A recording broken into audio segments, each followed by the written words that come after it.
नमस्कार दोस्तों, आपका स्वागत है सर्वहित भारत समाचार पर और मैं हूं पूजा सहानिया। आज मेरे साथ एक बहुत ही खास शख्सियत हैं जिनका परिचय हम देंगे तो आप सबसे पहले जान लीजिए कि ये राष्ट्रीय अध्यक्ष है मानवाधिकार एवं पर्यावरण सुरक्षा संगठन की जो एनजीओ है और ये महिलाओं के लिए लगातार काम करती हैं, पर्यावरण के लिए, मानवाधिकार के लिए और बाल परिश्रम के लिए। आज हम बात करेंगे इनसे और जानेंगे कि कैसे एनजीओ में काम करती हैं और सबसे बड़ी बात, आज जिस प्रकार से हम देश में आगे बढ़ रहे हैं लेकिन महिलाओं पर उत्पीड़न अभी भी नहीं रुक रहा है। तो सबसे पहले आरती मलिक जी का हम बहुत स्वागत करते हैं सर्वहित भारत समाचार में, और आप पहले थोड़ा सा अपने बारे में हमें बताइए।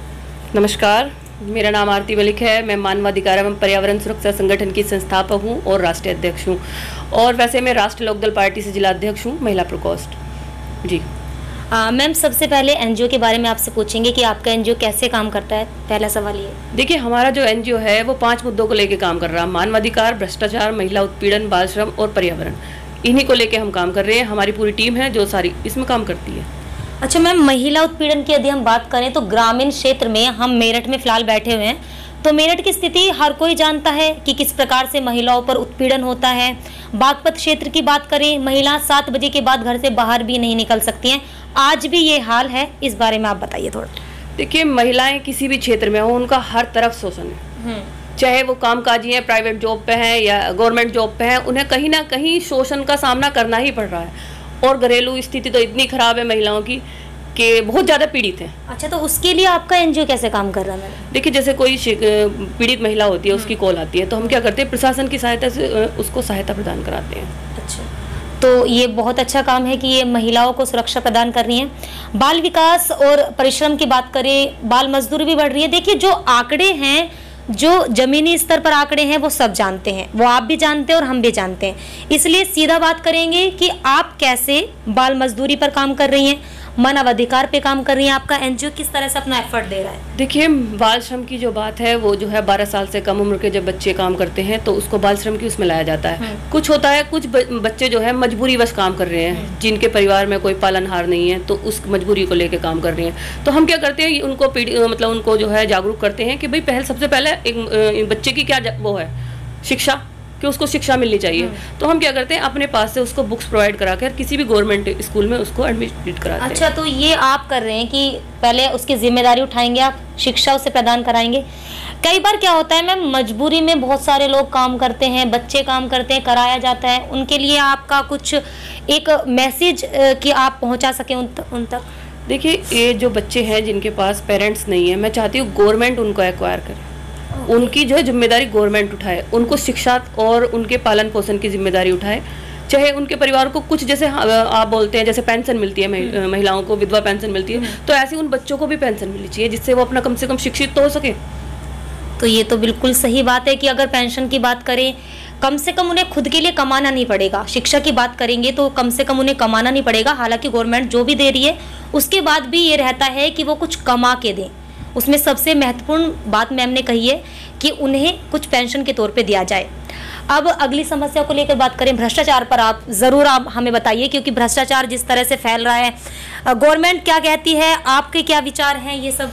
देखिए, आप किसी भी डिपार्टमेंट को ले लीजिए, जैसे मेरठ विकास प्राधिकरण हो गया, तो ये एक ऐसा मुद्दा है कि विकास प्राधिकरण के नाम पे जो है ये जितने भी निर्माण चल रहे हैं यहाँ पे, ये पास कर देते हैं, एक छोटी सी कॉलोनी पास करते हैं और बड़ा अमाउंट लेके उसके आसपास का एरिया उसको कच्ची कॉलोनी में कटवा देते हैं। तो ये डिपार्टमेंट की ही वो है, देन है, जो इस तरह से भ्रष्टाचार फैल रहा है, जिसको बहुत अंकुश लगाने की कोशिश की जा रही है। मेरे द्वारा भी मैं बार बार इस पर काम कर रही हूँ, खनन को लेकर मैं बार बार काम कर रही हूँ, लेकिन अंकुश लग नहीं पा रहा है, क्योंकि कहीं ना कहीं सत्ता का इसमें हाथ है।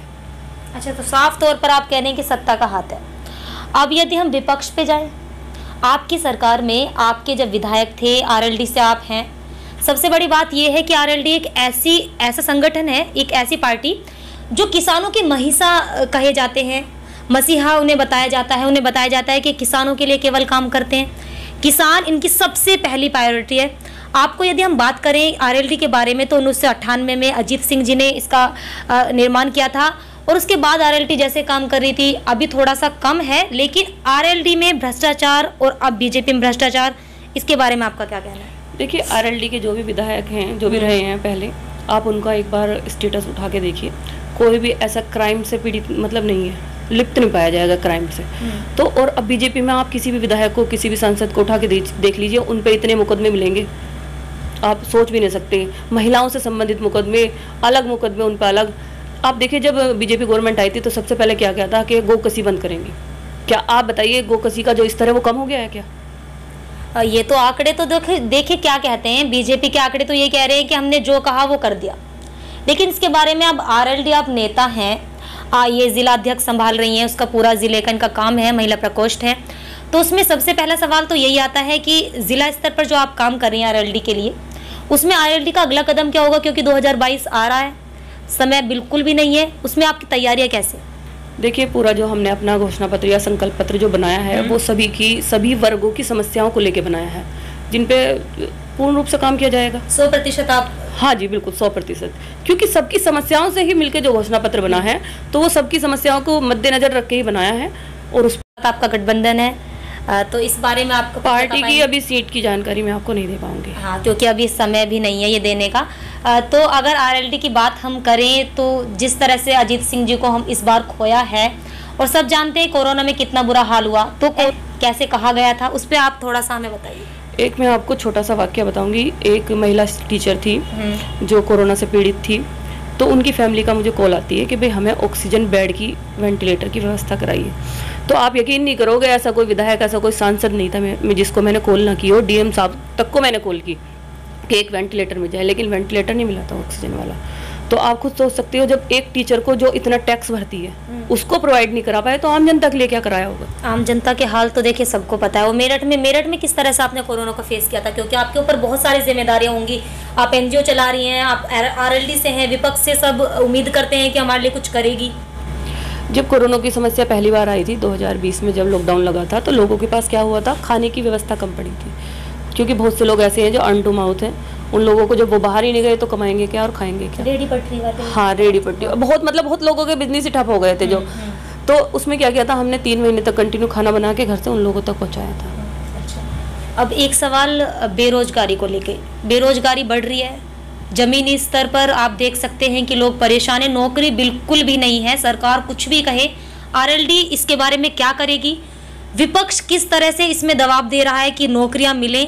चुनाव का समय है, चुनाव आने वाले हैं, तो सबसे बड़ा सवाल ये है कि आप किस तरह से नौकरी प्रदान करेंगे, आप क्या वादे कर रहे हैं? देखिए बेरोजगारी तो इसलिए बढ़ी है, पिछले 7 साल से तो कोई वैकेंसीज आई नहीं है, जो आई है वो खत्म हो गई है।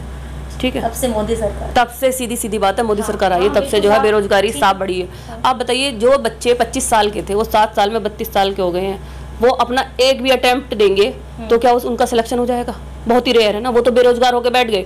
योगी जी तो कह रहे हैं हमने 2 करोड़ नौकरी दी है। पता नहीं किसको दिया, अब अपने घर में दे दियो तो दे दियो, नहीं तो युवा तो बेरोजगारी घूम रहे हैं। आप राष्ट्रीय लोकदल क्या करेगा इसमें? अब आप कुछ तो वादा करेंगे ना अपनी जनता से कि हम नौकरी देंगे, हम आ रहे हैं। देखिए अब क्या किया है इन्होंने, सब कुछ निजीकरण की तरफ पहुंचा दिया है, सब प्राइवेट हो गया है। तो उसमें क्या करेगा कोई भी युवा, क्या करेगा?